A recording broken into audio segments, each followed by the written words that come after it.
নমস্কাৰ এই মুহূৰ্তে আহি পৰিছে আবেলিৰ কেইবাটাও গুৰুত্বপূৰ্ণ খবৰ আজি হৈছে 2 এপ্ৰিল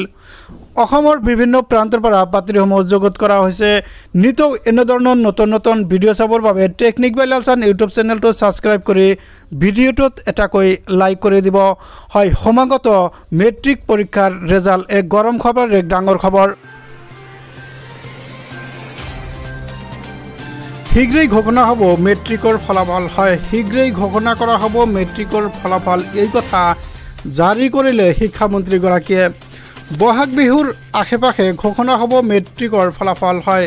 বহাগ বিহুৰ আশেপাশে অৰ্থাৎ ওচৰে পাজৰে দিনৰ ভিতৰত কিন্তু মেট্ৰিকৰ ফলাফল ঘোষণা কৰা হ'ব হাজু হৈছে শিক্ষা বিভাগ এইলৈ কিন্তু শিক্ষা বিভাগ ইতিমধ্যে হাজু হৈছে ইতিমধ্যে প্ৰস্তুতি সম্পন্ন কৰিছে শিক্ষা বিভাগে পৰীক্ষাৰ ৰিজাল্ট দিবলৈ কিন্তু শিক্ষা বিভাগে হাজু হৈছে হয় মাজুলীত ঘোষণা শিক্ষামন্ত্ৰী ৰণোজ পেগুৰ হয় মাজুলীতে সংবাদমেল যোগে কিন্তু এই কথা ঘোষণা কৰে বহাগ বিহুৰ আশেপাশে ঘোষণা হ'ব মেট্ৰিকৰ ফলাফল হয় বহাগ বিহুৰ ওচৰে পাজৰে কিন্তু এই মেট্ৰিকৰ ফলাফল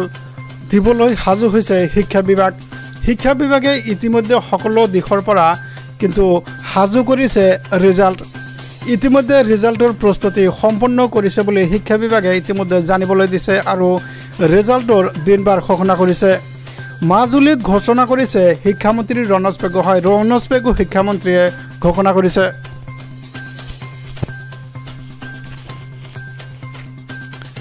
ইয়াৰ পৰৱৰ্তী আন এটা গুৰুত্বপূৰ্ণ খবৰ হৈছে আন এক বিৰল মহাজাগতিক পৰিঘটনাৰ সাক্ষী হ'ব বিশ্ববাসী 8 এপ্ৰিলত হ'ব বিৰল মহাজাগতিক পৰিঘটনা হয় 8 এপ্ৰিলত আপোনালোকে দেখিবলৈ পাব পৃথিৱীত নতুন এক পৰিঘটনা আপোনালোকে নতুন পৰিঘটনা দেখিবলৈ সক্ষম হ'ব 8 এপ্ৰিলত বিৰল খনৰ সাক্ষী হ'ব বিশ্ববাসী হয় বিশ্ববাসী কিন্তু 8 এপ্ৰিলত নতুন এক দিশ দেখিবলৈ পাব হয় দুপৰীয়া 2:12 লুকুৱাই যাব সূৰ্য 2:12 কিন্তু আপোনালোকে সূৰ্য দেখিবলৈ নাপাব দুপৰীয়া 2:12 সূৰ্য গ্ৰাস কৰিব এই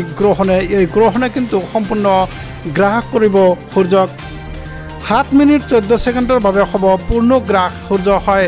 এই সময় কিন্তু 7 মিনিট 14 ছেকেণ্ডলৈকে থাকিব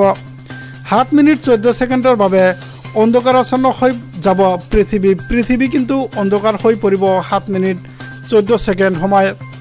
2:13 পৰা আংশিক পোহৰ পৰিব পৃথিৱীত হয় 2:13 পিছতে আপুনি আংশিক পোহৰ দেখিবলৈ সক্ষম হ'ব তৰাতকৈ অকণমানহে ডাঙৰ দেখা পাব সূৰ্যটো কিন্তু তৰাতকৈ অকণমান ডাঙৰ আপোনালোকে দেখিবলৈ পাব হয় আৰু ইয়াতকৈ গুৰুত্বপূৰ্ণ কথা হ'ল খালী চকুৰে সূৰ্যগ্ৰহণ নাচাবলৈ পৰামৰ্শ দিছে বিজ্ঞানীৰ ফালৰ পৰা আন এক বিৰল মহাজাগতিক পৰিঘটনাৰ সাক্ষী হ'ব বিশ্ববাসী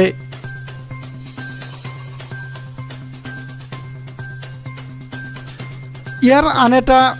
গুৰুত্বপূৰ্ণ খবৰ হৈছে বংগোপসাগৰৰ ওপৰত সৃষ্টি হোৱা ঘূৰ্ণীবতাহৰ প্ৰভাৱ পৰিব অসমত হয় এক ডাঙৰ খবৰ এক গুৰুত্বপূৰ্ণ খবৰ 8টাকৈ সাৱধানবাণী দিলে বতৰ বিজ্ঞান কেন্দ্ৰই হয় বতৰ বিজ্ঞান কেন্দ্ৰই কিন্তু অসমৰ লগতে বিভিন্ন ৰাজ্যত কিন্তু সতৰ্কবাণী জাৰি কৰিছে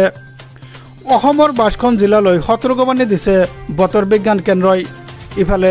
40 পৰা 50 কিলোমিটাৰ বেগত ধুমুহা অহাৰ সম্ভাৱনা বতৰ বিজ্ঞানৰ আৰু জনসাধাৰণক এই কথা সাৱধানবাণী জাৰি কৰিছে ধুমুহা শিলাবৃষ্টিয়ে ল'ব কালৰূপ হয় ধুমুহা লগতে শিলাবৃষ্টিয়েও কিন্তু ক্ষতি সাধন চেষ্টা কৰিব বজ্ৰপাততকৈও সতৰ্কবাণী জাৰি কৰিছে বতৰ বিজ্ঞান কেন্দ্ৰই বিভিন্ন এলেকাত কিন্তু বজ্ৰপাত হোৱাৰ আশংকা প্ৰকাশ কৰা হৈছে ব্যাহত হ'ব পাৰে বিজুলী হয় বিজুলী সংযোগ কিন্তু ব্যাহত হোৱাৰ সম্ভাৱনা আছে সমান্তৰালভাৱে পাহাৰীয়া অঞ্চলত হ'ব পাৰে ভূমিস্খলন হয় পাহাৰীয়া অঞ্চলৰ মানুহসকলক কিন্তু সাৱধানতা অৱলম্বন কৰিবলৈ জাৰি কৰিছে প্ৰবল বৰষুণৰ ফলত হ'ব পাৰে কৃত্ৰিম বানপানী সমান্তৰালভাৱে বৰ্ষণ ধুমুহাৰ প্ৰভাৱত উভলি পৰিব পাৰে গছ-গছনিৰ লগতে ভূমিস্খলন হ'ব পাৰে আৰু সেই পাহাৰীয়া অঞ্চলৰ মানুহসকলক সাৱধানতা অৱলম্বন কৰিবলৈ জাৰি কৰিছে এই নিৰ্দেশনা মুকলি ঠাইত থাকিলে ক্ষতি হ'ব পাৰে মানুহৰ তথা জীৱ জন্তুৰ হয় মুকলি আকাশৰ তলত কিন্তু জীৱ জন্তুৰ লগতে মানুহ নাথাকিব